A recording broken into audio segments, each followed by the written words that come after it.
दोस्तों,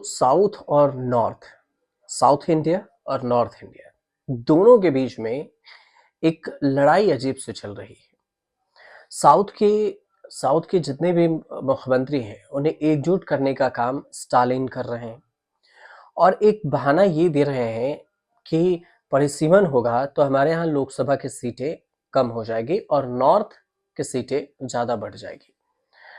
और इस हिसाब से देखें तो एक तरह से गुस्सा भी गए हैं और एक नई रणनीति को पैदा कर रहे हैं।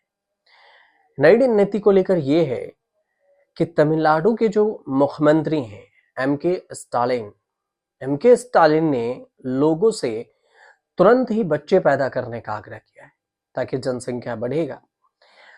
उन्होंने कहा है कि तमिलनाडु के लिए सफल फैमिली प्लानिंग अब लागू करना नुकसानदायक सौदा हुआ, जो हमने पहले लागू किया था। स्टालिन ने राज्य के लोगों को अब चेतावनी दी है कि जनसंख्या आधारित परिसीमन तमिलनाडु के राजनीतिक प्रतिनिधित्व को प्रभावित कर सकता है। परिसीमन को लेकर सिर्फ चर्चा ये है कि जनसंख्या के आधार पर परिसीमन किया जाएगा। हालांकि अमित शाह इसको लेकर पहले ही बयान दे चुके हैं कि ऐसा नहीं है।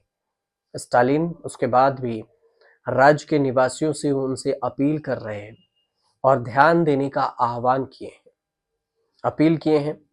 आपको ये बता दें कि केंद्र सरकार 2026 में लोकसभा सीटों का परिसीमन करवा सकती है।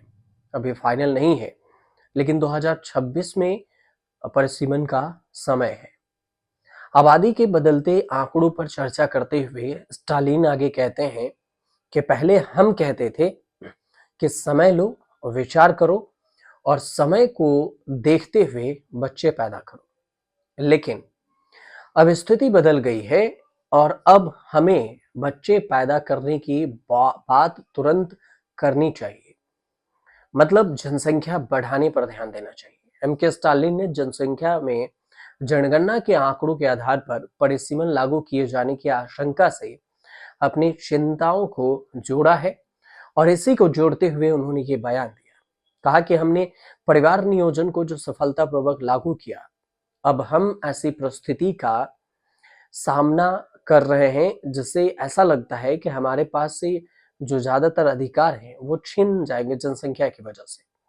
तमिलनाडु पर इसके संभावित प्रभाव को उजागर करते हुए स्टालिन ने आगे कहा कि इसलिए मैं यह नहीं कहूंगा कि आप अपना समय लें, बल्कि तुरंत अपना बच्चा पैदा करें। ये बात उन्होंने कही।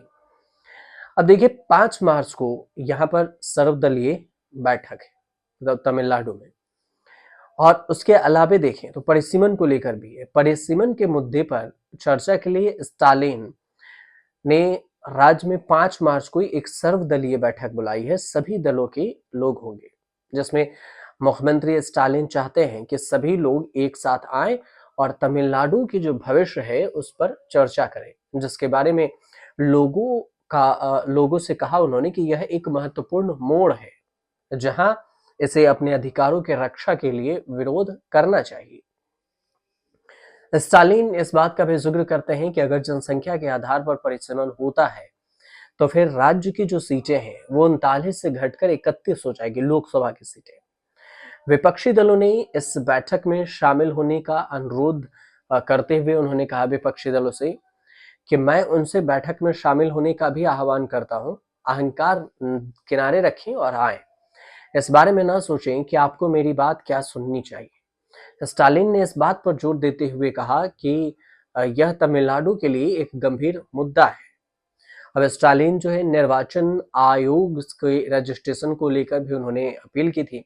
40 राजनयिक दलों को निर्वाचन क्षेत्रों के परिसीमन के असर पर विचार विमर्श करने के लिए उन्होंने ये एक बैठक बुलाई है, ताकि इस पर चर्चा हो सके कि आखिर आगे की रणनीति क्या कुछ होगी। स्टालिन ने इसे तमिलनाडु पर लटकती तलवार बताया था। तमिलनाडु पर लटकती तलवार है।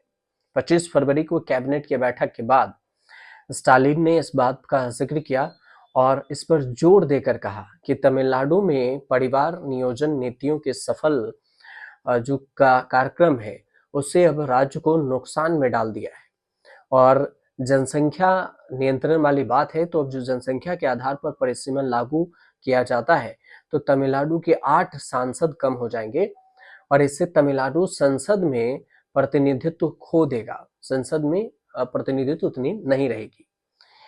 इससे हमारी संसद में मौजूदगी कम होगी और तमिलनाडु की आवाज ऐसे में दबाई जा रही है। यह तमिलनाडु के अधिकार का मामला है और सभी दलों के नेताओं को मिलकर दलगत राजनीति से ऊपर उठकर हमें आवाज उठानी चाहिए। हालांकि जो स्टालिन का दावा है उसको लेकर केंद्र सरकार खारिज कर चुकी है पहले ही। सीएम स्टालिन के इस दावे को लेकर केंद्र सरकार की तरफ से और अमित शाह ने भी, बीजेपी भी, दोनों खारिज कर चुकी है। अमित शाह ने स्टालिन के बातों को गलत जानकारी फैलाने का आरोप लगाया और साथ में कहा कि प्रस्तावित सीमांकन में किसी भी दक्षिण भारतीय राज्य को एक भी लोकसभा की सीटें नहीं खोने देंगी और नहीं कम होगी। ये बात राजनीतिक तौर से उठाई जा रही है। हालांकि परिसीमन को लेकर भी अभी नहीं है, क्योंकि परिसीमन होगा उससे पहले जनगणना, और जनगणना 2021 में होनी थी और जनगणना भी नहीं हुई है। तो परिसीमन बिना जनगणना के आधार पर होगा नहीं। कई सारी कंडीशन है जिसमें परिसीमन उसके आधार पर किया जाता है। तो देखना दिलचस्प ये होगा कि परिसीमन की बात और आगे कहां तक पहुंचती है। फिलहाल आपको इस पूरे विवाद की कहानी जिस्ट अगर आपको समझ में आई हो तो हमारे चैनल को सब्सक्राइब कीजिए, शेयर कीजिए और कमेंट कीजिए।